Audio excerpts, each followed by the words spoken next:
सल्लल्लाहु अलैका या रसूल अल्लाह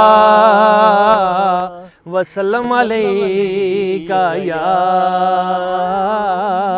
हबीब अल्लाह।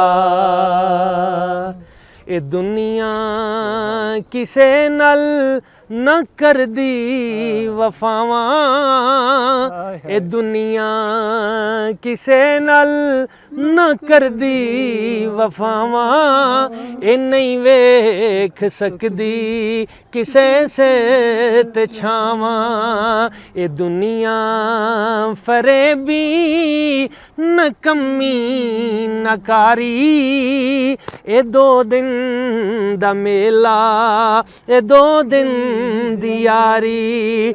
कबर विच नकीरां ने जिस वेले आउणा, उत्थे आके ते होना पुछना पुछाउणा। उत्थे आवेगी मुस्तफा दी सवारी, उत्थे आवेगी मुस्तफा दी सवारी। ए दो दिन दा मेला ए दो दिन दी यारी। सुभान अल्लाह।